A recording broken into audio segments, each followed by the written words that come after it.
Crysis was born right after or during the last phase of Far Cry. For me, it was about, well, the first reaction was I have enough of jungles.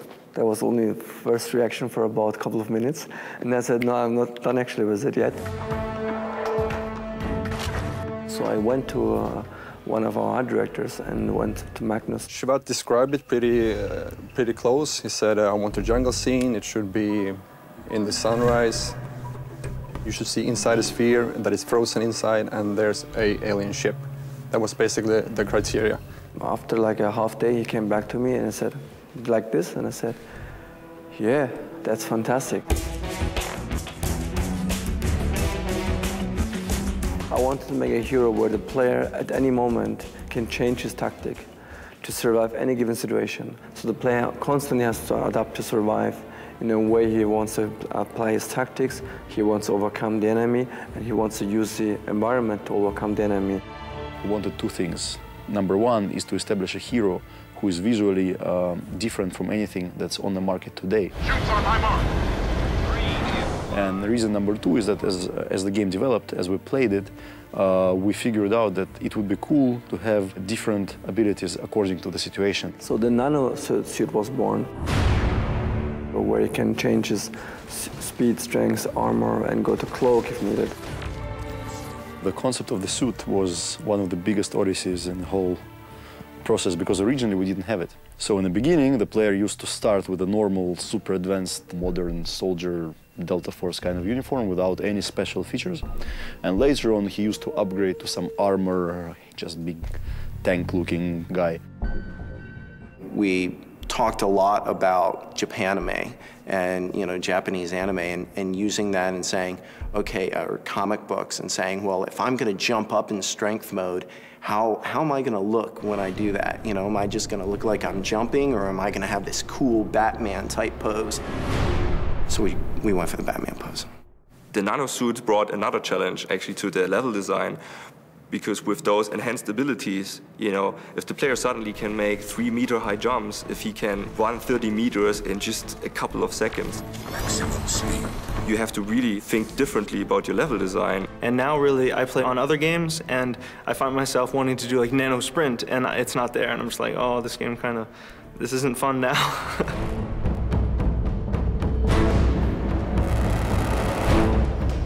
Get down! The big goal about the aliens of Crysis was always to define a benchmark. We spend more time and money and resources ever in one creature than probably the entire budget of Far Cry.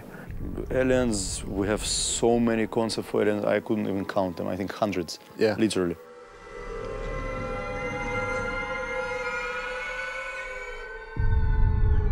Reference-wise, we looked a lot at underwater little strange fishes and creatures. We can't just have this one kind of alien engagement or this kind of threat. We have to have different kinds of aliens, and they all should provoke you to a different kind of gameplay. Look different, feel different, do something different. All those different creatures together should be this interesting alien involvement.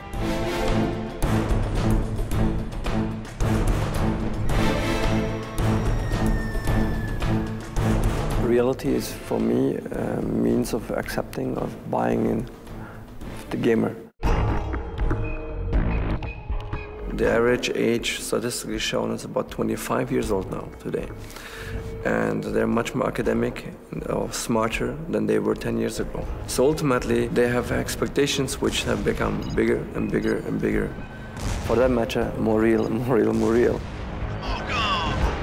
Crysis is unsurpassed in terms of its visual quality. You won't see anything like Crysis on the market for some time. And Crytek are well known for producing incredible graphics and you know, all the things that go with that in terms of the realism of the game.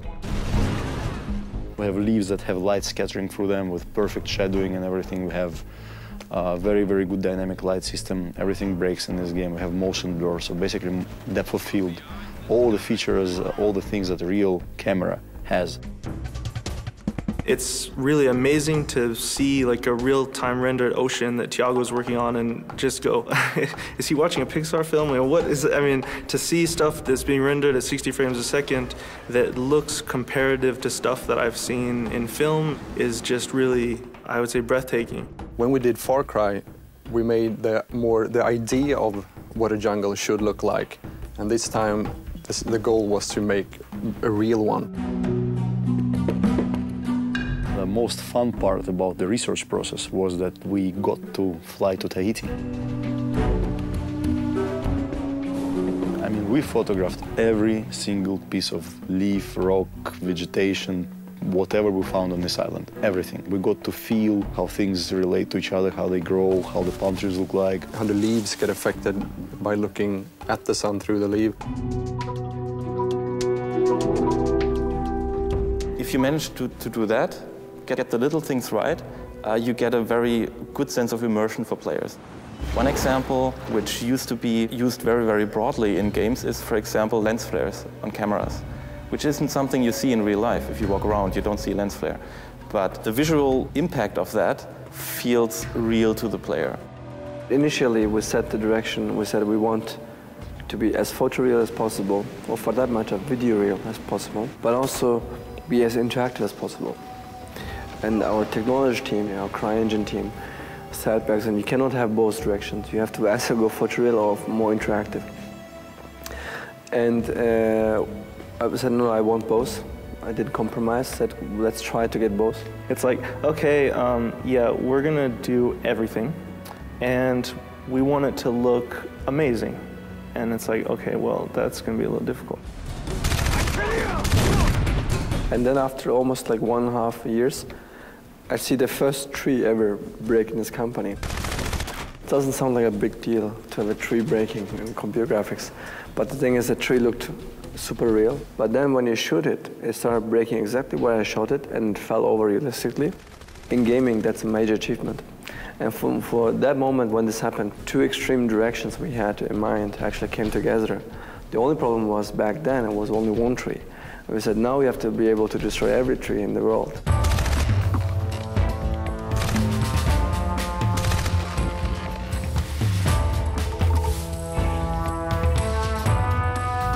The challenge in creating such an open environment and actually crafting an experience for the player which is so open and environment which is so free is actually very complicated.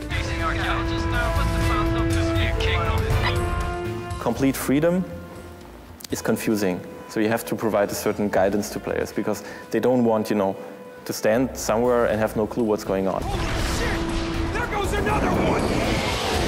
At one point you always have to like close that bow, you know, you have this open space, but at one point, again, you want to have the story still move on. Then maybe open the section up a little more. You want the job?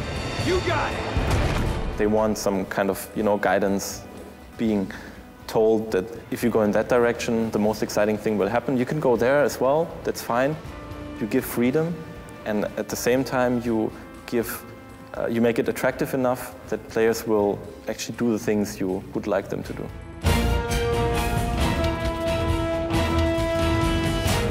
So while designing the levels, the big direction that we're giving about the level designs has been always to make sure that the term Veni Vidi Vici is used in their minds. Veni Vidi Vici in terms of I come, I see, and I conquer is an anatomy, 3 steps of the minds of the gamer.